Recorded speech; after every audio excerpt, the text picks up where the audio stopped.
Well, hello, good evening, and welcome to the program. This is Daily Politics, live on Trust TV.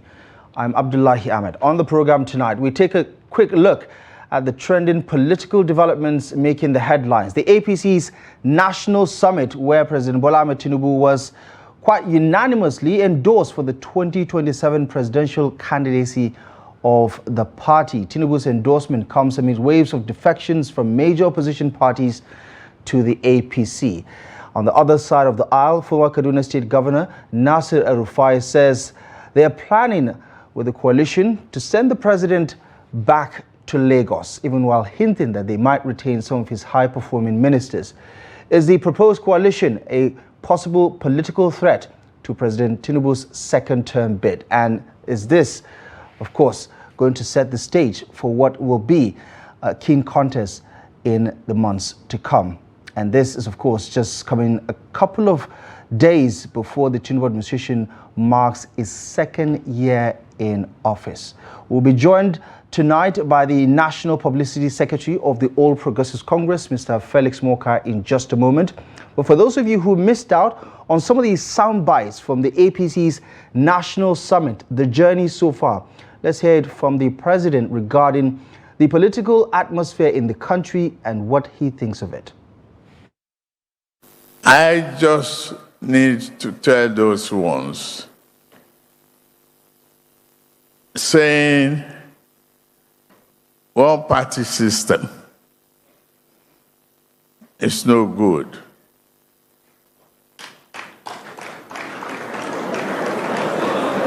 It's one party ruling and driving the aspiration of Nigerians.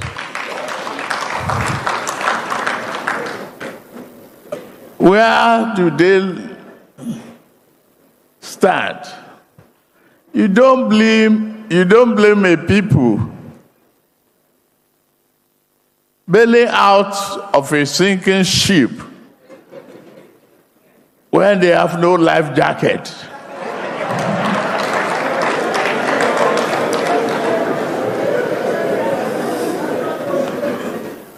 I'm glad of what we have, and I'm expecting more to come.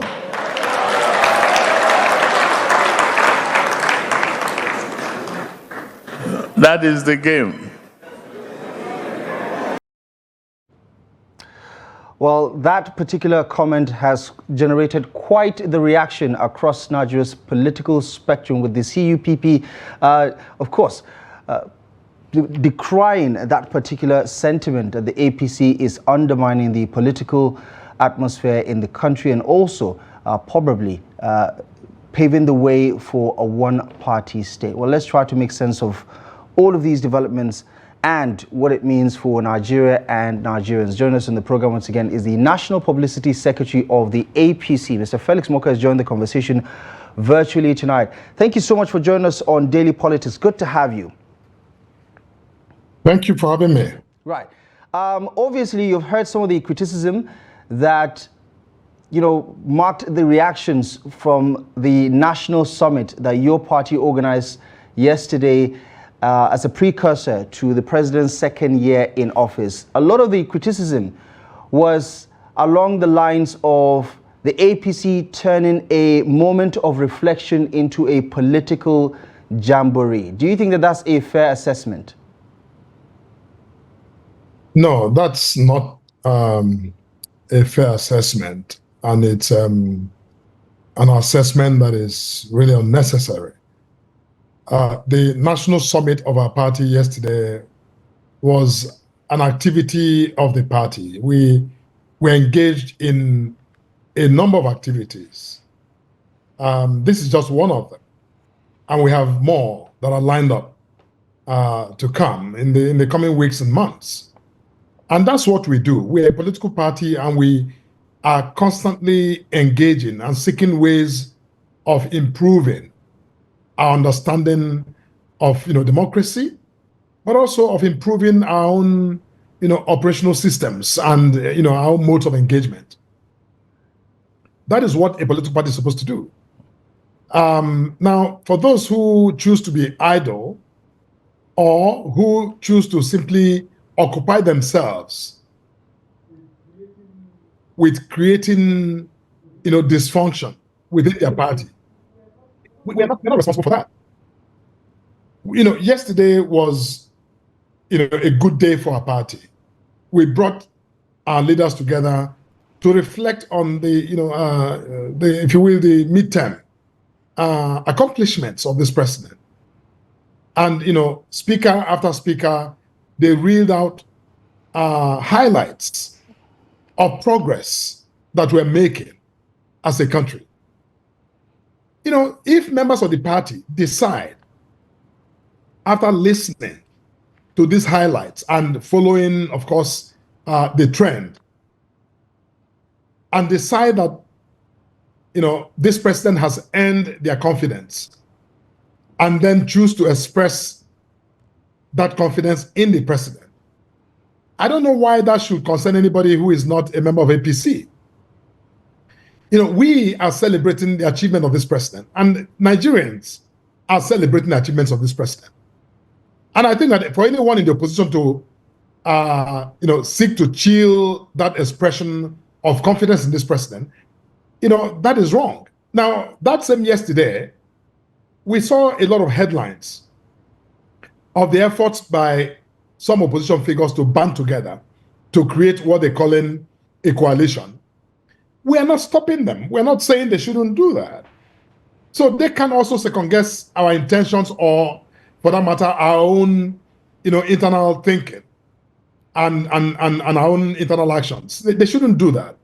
So look, we don't reckon with those comments about the event of yesterday. We are very happy with the outcome of our national summit. Mr. Felix Morka, talk to me as a party man. How unusual is the current trend of endorsements? I mean, in the build-up to this national summit, we've seen it from the Northwest. A lot of people will say that's where it all started from. Lawmakers, governors, with one voice saying that they have endorsed the president for a second term. Then, like a chorus, the progressive governors, North Central, in the National Assembly, which was re-echoed yet again by the Senate President, the Speaker of the House of Representatives, even going as far as saying other speakers across the Federation have endorsed the president for a second term. And mind you, this is the first half of a 4-year tenure. We haven't even reached the campaigns yet. How unusual is this? And how can this be a good thing for Nigerian politics? Look, what is unusual about a party coming together to review the state of address of governance after 2 years and to express their satisfaction that we are on the right track? No one yesterday said that all of the policies of this president have come to fruition or to the fullness of the outcome. Nobody said. But, I think it's really, I don't understand the reason why anyone will be concerned or agitated about our democracy because a political party, came together to say that this president is doing well, and our party members, are endorsing the job he's doing. Look, even in the United States, the cradle of, liberal democracy, every period, people are, opinion polls are conducted to evaluate the president and to give, pass marks or, whatever other marks they give. We chose the facility of our national summit, as the governors did yesterday, to say, look, we're happy with, where things are headed. Nobody is saying we are there where we need to be. Nobody's suggesting that. But I don't think that while the opposition is busy, talking about coalition and building coalitions according to them to challenge and maybe even defeat the ruling party, then you expect that the ruling party will, sit idly by and just, watch the opposition, do all they're doing. Why is, you see, I've been on a lot of media conversations in the last, few weeks. I haven't heard anyone say to anyone in the opposition, why are you guys organizing? 2027 is still too far. Why are you trying to put people together to come into a coalition against the ruling party? Why don't you wait until, 2 months to the next election? I don't hear that. How come, the question is always, APC, why are you doing this? Why are you doing that?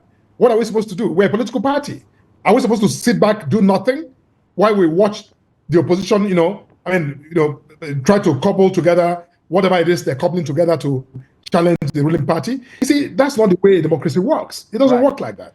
So we are doing our thing. We didn't invite the opposition to the summit yesterday. It was simply an internal, program. If we put the cameras out and we simply locked ourselves in that hall and had that conversation, maybe we won't be having this conversation. But we have a right to also, freely express ourselves and to share, information, because a lot of the discussions yesterday was not about APC. They were about, the National Security Advisor, reeling out details and, data and facts and figures about the war on terror, about the war on, insurgency. We should be discussing that, not whether or not APC has done something, undemocratic by having, a summit where people endorsed the president. That was just a vote of confidence in the president. And I think it's quite in order in the democracy. I guess one of the reasons why many people are concerned about the political atmosphere right now, especially against the backdrop of what happened yesterday at the APC National Summit, is that the ruling party is supposed to pay a lot more attention to governance. But it looks like it is preoccupied with winning the next election, even when it has 2 years still to go before the next election. But let's pivot a little bit to the quality of the conversations at the Senate, I suppose at the summit, because for the most part, the key highlights were the endorsement and some of the outlandish statements that were made in support of the president, which I suppose you're a lot more happy about.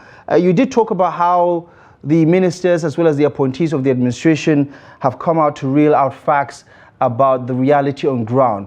However, analysts say it wasn't a deep dive into the realities of millions of Nigerians, for instance, that there was a lot of glossing over the issues.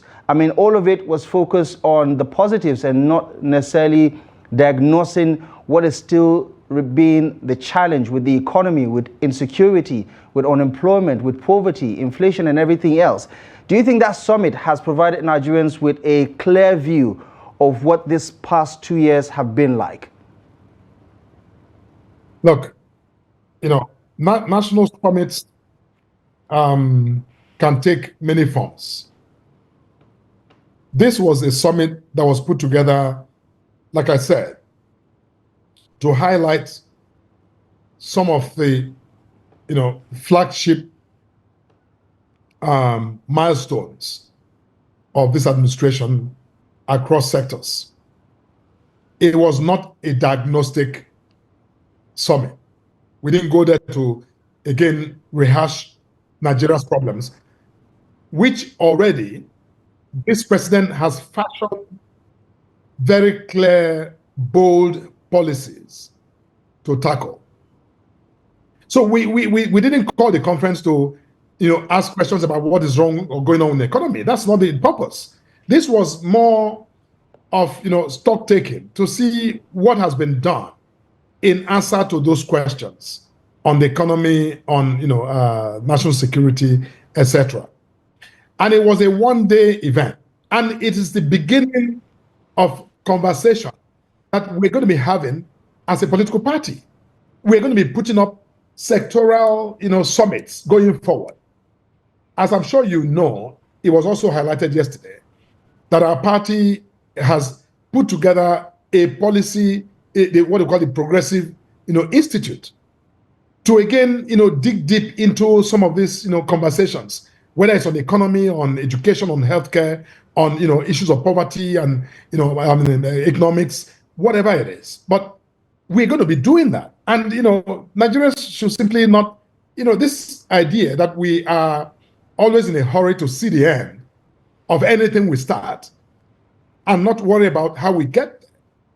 I think it's not serving us well. We need to, just, I think, slow down a bit and allow things to unfold. This was a one-day summit. We could have designed a one-week summit. We didn't for a reason. But this was to simply give the highlights. And then in the coming weeks and months, we will be putting up, conversations, bringing people, experts and, critics and analysts together to brainstorm on these matters and to, hopefully form an advisory to government as they, carry on, implementation of these policies, which are beginning now to yield results undeniably.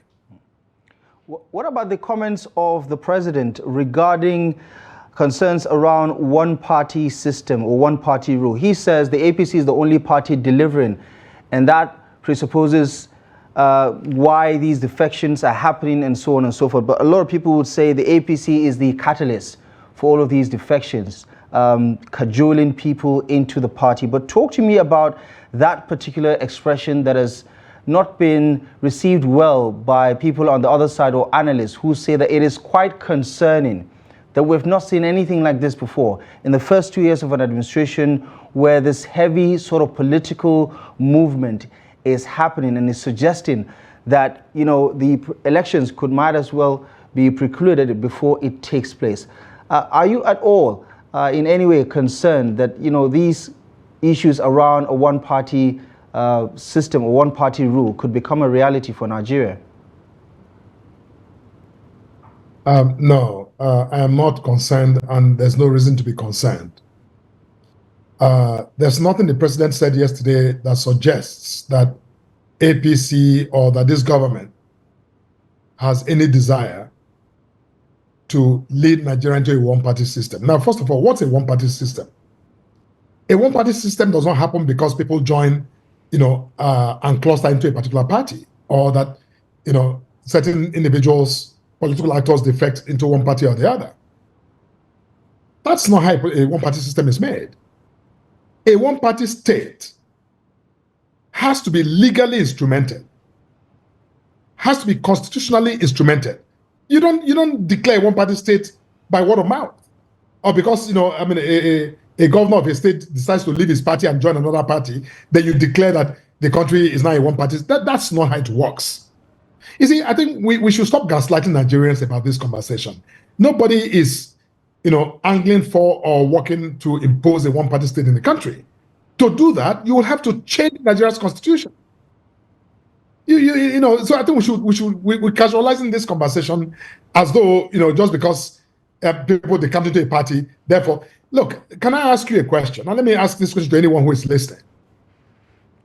How come in the 16 years of the PDP, at different points in the life of that administration, the PDP governed this country with nearly 30 governors? How come we didn't have, you know, the media go into this frenzy about the PDP leading Nigeria to a one-party system, you know, back then?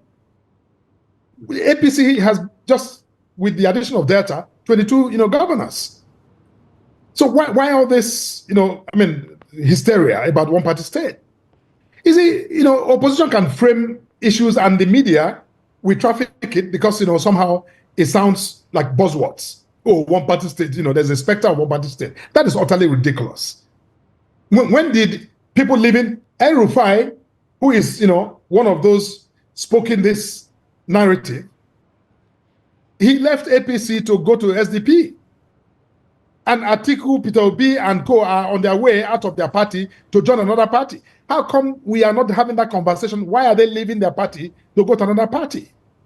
Why must it be when people come to APC, then we must, because we're a ruling party, therefore we must, you know, I mean, somehow, you know, the sky must fall. You see, look, I think we need to just make a cheap pill. We're not, no one, the president did not suggest. The president simply said, look, those who are coming into our party are Nigerians who exercised in the exercise of their constitutional liberty, you know, voluntarily decided to join. And that when they join, we welcome them. Because, you know, some people have also left our party. How come it's not making the headlines? You see, look, you know, a democracy is not a one-way street. When the opposition gathers together to, you know, plot how they, you know, you're in your intro, you referenced El-Rufai's empty words. You referenced it. How come El-Rufai is okay for him to say, oh, we're going to come together to send somebody, you know, back to Lagos? And it's not okay for members of that party to come together to say, look, we have confidence in our president and we will work with him, you know, in the next political season. Why is, look, nobody has told me why this is offensive to the democratic norm. Why is that a problem? Why is it problematic? It is not problematic. Right. Those who choose to make it a problem, you know, simply are making excuses for their own failure, their inability to manage their own internal systems. Right. So if the PDP is imploding, they shouldn't put it on APC. We're not to blame. We're minding our business and doing our own thing, as we did yesterday. So a correlation, Mr. Felix Morka, has been made between the winning margin of President Bola Ahmed Tinubu in 2023, which is, of course, one of the lowest margins we've recorded in the Fourth Republic, and where we are right now. In 2023, the number of governors the APC has, had obviously gone up significantly, with all of the other indications from states like Akwa Ibom, for instance, where the governor is even threatening his political appointees to decamp with him or resign. I mean, you hear some of these rhetorics, and that's where the concern is coming from, that APC is doing it in a manner that we've never seen before. I mean, you referenced PDP. I mean, even the Buhari years were not this concerning, politically speaking. So when you hear Governor Eno, for instance, threatening his commissioners that you have to decamp with me to the APC or else resign, doesn't that bring the moral question about the right and wrong of these defections? Because APC is gaining a lot of ground or traction, not through the ballot, but through defections. Can I ask you, do you have a prescription for how you stop that? Look, if you're to advise APC, what do you do? So if Governor Eno chooses to join APC, under what clause of the Constitution do you advise APC to say to Governor Eno or anyone else who is coming to the party, please don't come? You are forbidden from joining the party. By what constitutional device will you actually do that? Because see, look, I'm a student of democracy and I'm a democracy lawyer. When we have this conversation, let's be very careful because, you push this conversation to a point where the flip side will become embarrassingly, I think, counterproductive, even to a democratic idea. Maybe APC tomorrow will come and say, okay, let's announce a formula that says, after 10 people going forward, we will no longer admit people into our party. How is that about democracy? How is that in keeping with our constitution that says that a political party under the registration charter of every party is that, understanding and that clause that people are welcome to come voluntarily and to leave when they choose. This is not new. It happened under the PDP. It's happening now under the PDP. People are leaving the PDP. I'm sure that, a few, people may be joining the PDP. I mean, people are joining the SDP, right? Why are we not concerned about that? You see, look, my point is that whatever the margins are, APC is a political party. We were set up and chartered to do what we're doing, which is to, grow as a party, evolve our systems and our procedures and our, traditions and culture in line with the law and in line with democratic tenets. That's what we're doing. Nobody's cajoling anybody. Now, you see, look, I think it's all actually very disrespectful to frame this conversation the way you frame it and the way, some of our colleagues are framing the conversation, especially in the media. Now, are you suggesting that Governor Eno, the executive governor of a state, can be so easily, cajoled or intimidated or what? You see, look, politicians, they join politics for a purpose, and that is to use the political party as a vehicle to pursue their political aspirations. So when a party that they have joined, of which they are a member, ceases to serve the purpose for which they join that party, because, for example, of its internal dysfunction, now, unmistakably, that politician has every democratic freedom to say, the same way I joined you voluntarily, I choose now to withdraw, to go elsewhere. There is no device, legal or moral or political, by which you say to anyone, you must not leave your party, you must stay. If they have made the determination that that party no longer is able to serve the strategic purpose for which they joined the party. So that is what we're seeing. And I think that is the conversation we should be having. Why are people leaving the PDP? Why are they leaving the Labour Party? Why? Now, Peter Obi, for example, will tell you, oh, they're leaving because APC is making them leave. No, they're leaving because the Labour Party is completely unraveled. The PDP is unraveled. They are no longer, they don't have a center that is holding. And so the people who are there are, mindful that if they remain, that they may not have a credible, stable, even, a platform that meets the basic legal requirement to satisfy the Electoral Act for the purpose of running, an election, if that's what they choose to do. So look, I think that I'm also quite frank, I'm going to say this, and this is the first time I'm going to say this, that our colleagues in the media, I think we need to do more to interrogate those who make these arguments.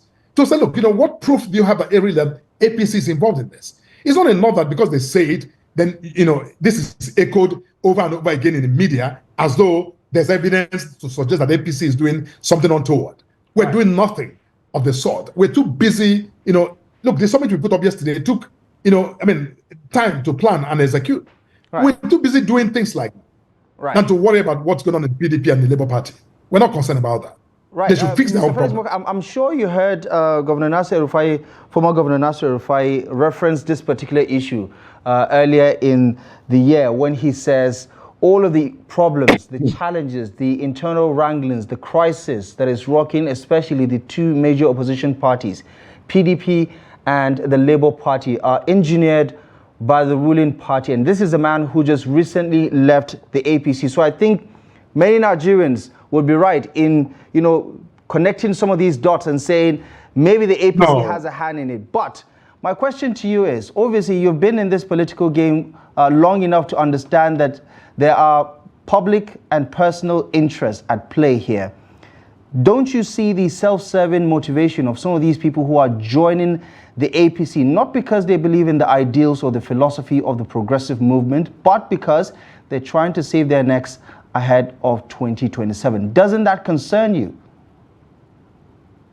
Look, there's no political party anywhere in the world that has a barometer for measuring, personal intent, for measuring what motivates people to join a party. We don't have such scale, and I don't know anyone who does. When people say they want to join a party, you don't sit them down to, investigate them, or to get the police or some investigative agency to interrogate them to discover why they're joining the party. That is not done. So people join a party because they choose to join a party. It's that simple. They leave a party because they choose to leave. You see, El-Rufai, was a member of the APC. He left our party. Now, because he left our party, and because you are suggesting that because he was affiliated with APC, then he must know what he's saying, what he's talking about. No, that's the more reason why El-Rufai should justify his statement. He should provide you in the media and provide Nigerians with evidence of sorts to back his claim. The fact that El-Rufai said it does not confer on his statements any iota of truth or fact or believability for that matter. Obviously, there's a reason he left the party. Those reasons are personal to him, and I won't go into that. But a man who has a grudge against APC, who left APC because of his grudge, is telling you APC is responsible for the problems in Labour Party and the PDP, and you take that seriously? I won't take that seriously, and I think most Nigerians don't take that seriously, quite frankly. But Mr. Felix Morka, a lot of people will say APC appears to be benefiting from this crisis in the PDP and the Labour Party because everyone who has defected from these two parties to join the APC has referenced the crisis that is currently prevailing in these two parties. But let's switch gears a little bit and talk about, the president's 2 years in office. I mean, the summit was supposed to shed light on some of these success stories, but there's this public feeling that people in power are not necessarily on the same page with Nigerians regarding what is actually happening on the ground. Do you feel like your party is living in an alternate reality when it comes to the assessment of how well the Tinubu administration is doing, because the president, over and over the past couple of months has referenced Nigeria's economy turning a corner. I mean, look at the inflation figures. The CBN just, through the MPC, announced retaining the interest rate at over 27%. And you hear manufacturers saying that's not sustainable, that's not good for business. Inflation has, over the past 2 years, we've recorded the highest inflation figures in this country. I mean, the data seems to suggest that while the reform might, have some potential in turning things around, that we're not out of the woods yet. But the narrative of the APC, and who said we're out of the woods? The APC, Mr. Felix Morka, is that there's something to celebrate, and Nigerians simply just disagree that there's nothing to celebrate yet. When did you take that opinion poll that you said Nigerians said? Where did you? Please show me your record where you got that information from. When did you conduct this referendum or this poll to suggest that Nigeria, is in some way Nigerians are rejecting that, position? I think. Let's not approximate our own. I know. Look, I have a lot of respect for the media, but let's not continue to frame and appropriate this, idea of Nigerians to justify, pushing a narrative that is actually without, real basis. I think that's not fair to the administration. Because, see, I have gone from one media house to the other, and I never hear anyone, and so far on this show, you have not acknowledged one area or said a thing in acknowledgement of some of the indicators and indication that things, in fact, let's even leave the micro level alone for a minute. At the macro level of the economy of this country, even global institutions are celebrating the achievements of milestones that show that Nigeria is headed in the right direction. No one, not the president, no one who spoke yesterday and who has ever spoken, has said that Nigeria is where Nigeria ought to be. But are we on our way? Yes. Are we there yet? No. Are we confident we're going to get there? Yes. We are confident we're going to get there. Because, some of the things that needed to be done have been put in place, and they are working to, take our travel to that destination that we all would like to see. Look, the problems that we're discussing, that we are asking the president today to solve tomorrow, by tomorrow evening, were not created yesterday night. They were created generationally over a long period of time. You see, so, we can't be like the ostrich, where we, bury our head in the sand when our body is completely exposed. We know how we got here. We got here because, presidents who came before this president simply refused or didn't have the political will to tackle, fundamental problems that beset our economy. For example, they didn't do it. Everyone in this country, if there's nothing we agree on, most people, most elites, most economists, and most experts, and even observers, and even maybe, our daily people, agree that fuel subsidy and the multiple exchange rate regimes were, just holding us down. Were keeping us from, rising and growing as an economy. That, I think, is not a question that we should be discussing. None of the presidents before this president found the political will to do that. This president did. He said he will not kick the can down the road for the next president to solve. He took that bold decision. Now, those who also promised Nigerians to remove fuel subsidy, to float the naira, and seek market-determined value for the naira, today have made a backflip and are saying to this president, you shouldn't have done that, or you didn't do that quite well. You see, look, there's no romantic way to take out fuel subsidy. Even when you invite a guest to your house and you give them a room for free for 10 years, the day you decide to tell them to say, look, guy, it's time for you to go, that day, the pain they feel will almost override the 10 years of free rent you gave them. That is, the nature of dependency. We were dependent on the subsidy system for everything. Subsidy on fuel, subsidy on electricity, subsidy on a lot of things. Now, Nigerians, maybe deserve subsidy, but the cost of subsidy far outweighed the value of subsidy.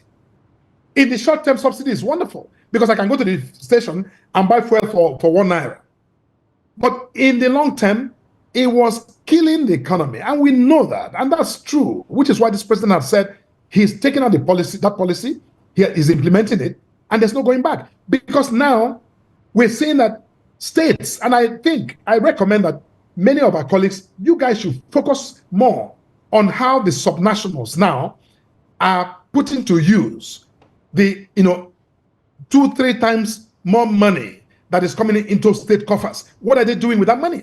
Let's begin to interrogate people and areas where we need to interrogate. This blanket idea to say, oh, bag of rice is 50,000, whereas, yes, Naira was, at some point it was 187, under the Buhari it was 460, but it was a phantom value, which is why nobody was coming to this country with investments, because you can't bring your money here, and get, 460 Naira to a dollar, and then the bank manager or somebody takes it and round trips it and gets 900,000.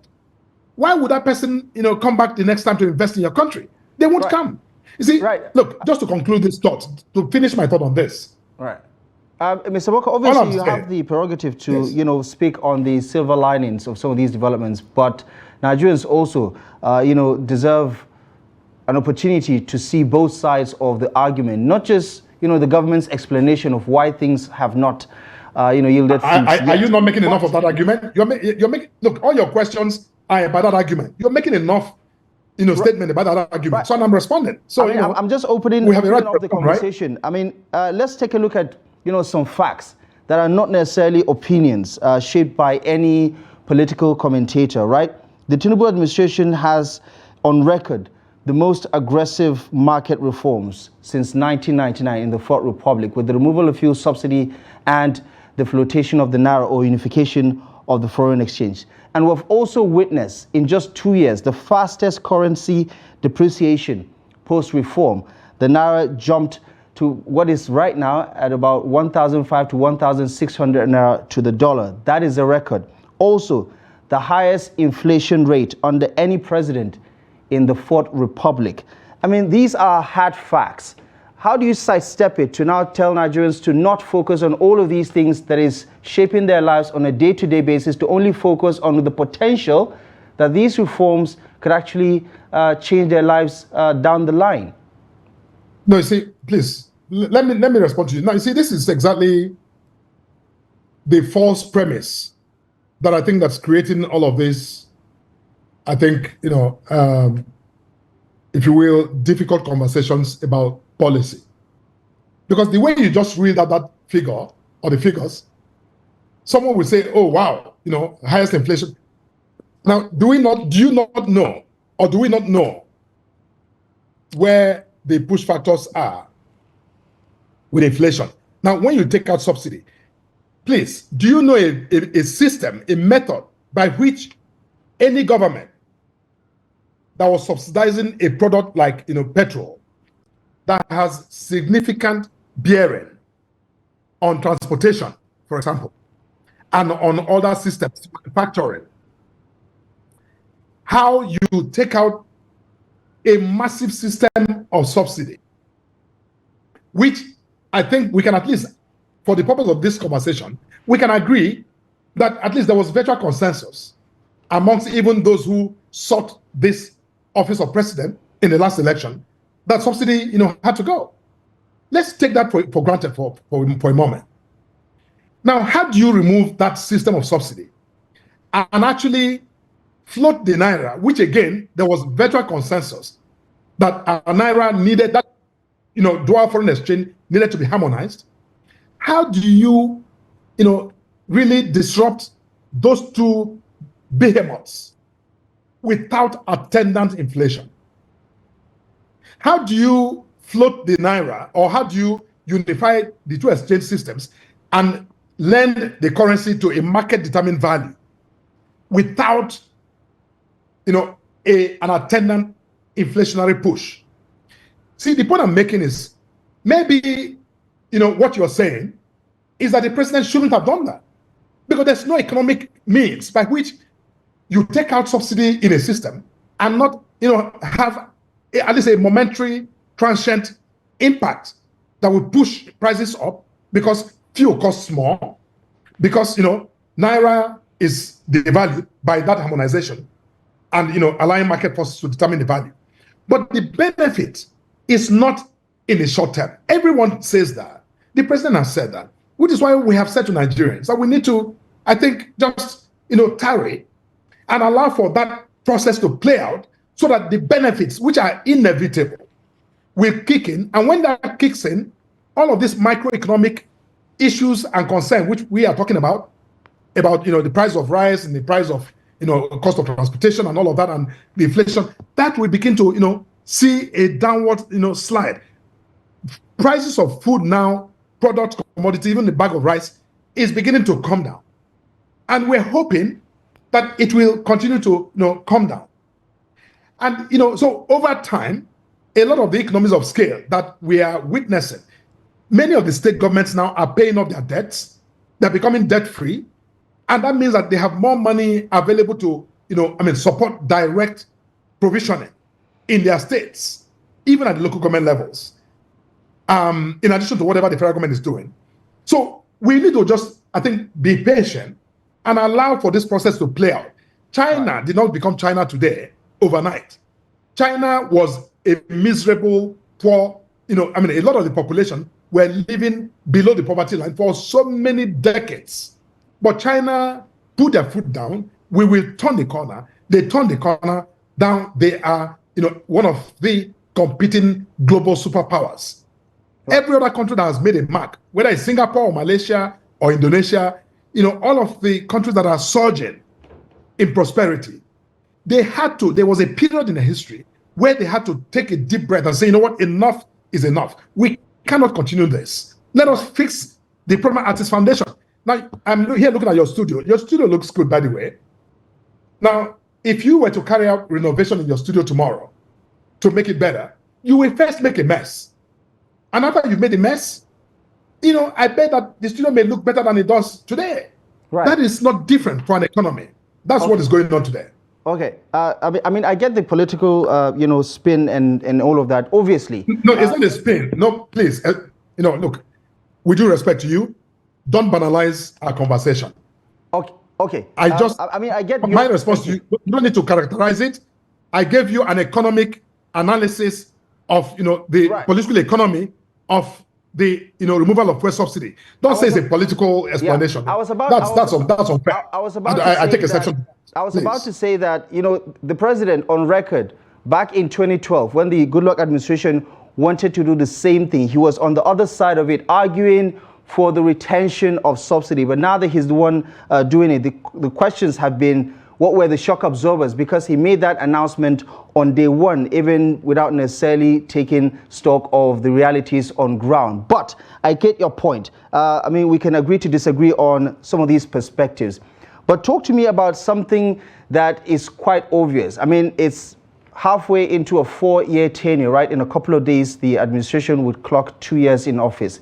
What has the president delivered so far that can suggest that by the end of the first tenure, Nigerians can actually say this is what the president promised and has delivered? What is at 50% right now? Whether it's electricity, where the president was on record to say if he doesn't give Nigerians electricity, don't vote for me again. What is happening with insecurity? Are these things something that you can measure and tell Nigerians where we are right now, the journey so far? The National Security Advisor yesterday at the summit, if you paid attention, you would have seen, very carefully laid facts and figures an analysis on the state of security in the country. But, this is part of the challenge that, is almost like a forced challenge where available information is never referenced, but questions are framed in this omnibus manner when facts are before you.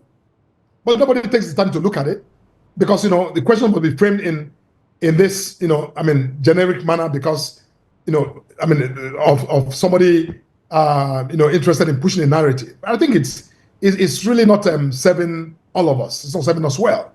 Yes, the president has done a remarkable job on the economy. Our economy is, far better today than it was at the time he took office. For the first time in the history, in the contemporary history of our country. Mr. Felix, I beg your, sorry for the interruption. Can you, when you say the economy is doing better, can you provide some context when you say better? In what sense exactly? But, when you, I was just doing that when you interrupted me. So I don't know that you asked the question and I was doing that. I just told you that it's doing better. And I was referencing our balance of payments, sheets when you interrupted me. But now what I'm saying is that under this president, Nigeria is doing better with our balance of payment systems. We have had and enjoyed trade surplus now for consecutive quarters. That hasn't happened before. What that means is that today our country is exporting more than we're importing, which was not the case for quite a number of decades. That's a good thing because it means that we're able to retain more of our foreign exchange than give it out to other people in exchange for goods and services. Today, our even our power system is doing better than we're producing more electricity today than we did in the past. Yes, we've had occasional issues with the grid, but electricity is today more available to more Nigerians than we have had in the years past. Even our farmers are doing better today. Because when you say that the price of tomato is has gone up, that is true. But for the farmers who are producing tomato, that also means that that money that is raised is going to those who produce value, whether it's tomato, whether it's rice, or whether it's cassava or gari. They are earning more money. At least farmers in my district of Delta, I know that for a fact. I interact with them regularly, and they say that they take their goods to the market, they are able to get more money, with which they're able to pay for other needs. Our students are doing better. Today, for the first time in the history of our country, indigent students have access to loan facilities for their studies. Under this administration, after the initial hiccups with ASU, our students have had stable study time in school without the incessant strikes that kept our students at home, more at home than in school, under this administration. Under this administration, we witnessed the introduction of CNG. We've always had natural gas in this country, but no government, no previous government ever attempted to roll out this system that is beginning now, still in its initial stages, but it's beginning to, become accepted as a means to, power, our vehicles. Clean energy, cheap, energy compared to fossil fuel.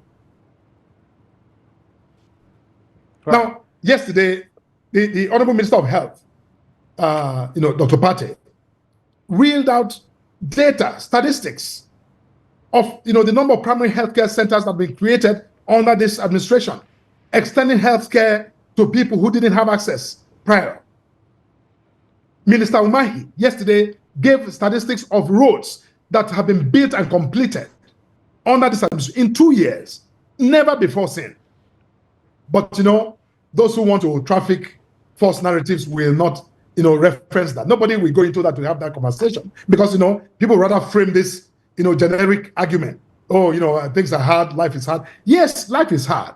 But life being hard didn't drop from the sky yesterday. Right. Growing up as a child, life was hard too. Right. You know, unfortunately, life was hard too. So there's not a time when life was not hard for some Nigerians. You know, it's hard for some now. It was hard for some, you know, yesterday. Right. Or even 40 years ago.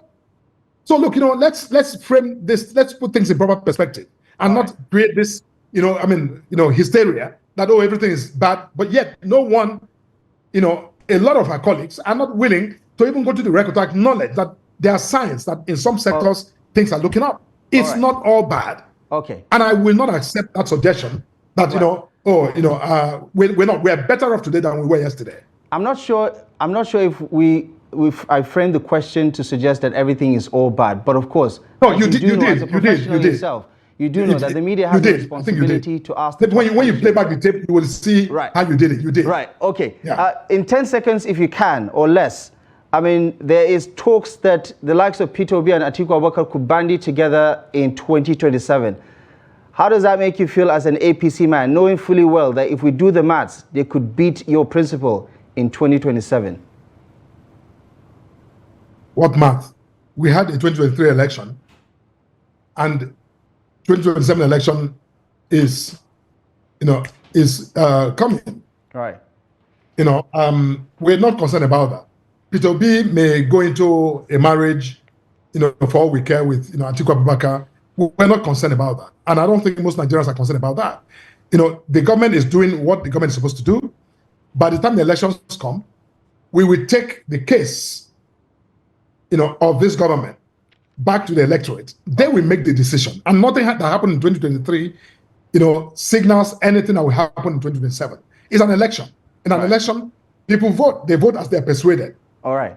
And we're interested in competing in that election. And we're very confident that, you know, in the fullness of the tenure of this president, you know, that, you know, we will not have any difficulty convincing Nigerians that he deserves a second term. Mr. Felix Morka, thank you so much for joining the conversation. I appreciate you for your analysis and for your time on Daily Politics tonight. Thank you so much for joining us. Thank you. Thank you very much. Right. Thank you. And of course, that is it for our show tonight. Thank you most kindly for joining us. Daily Politics returns next week live and exclusive on Trust TV at 8 p.m. on Monday. I'm Abdullahi Ahmed. Thank you for your time. Good night.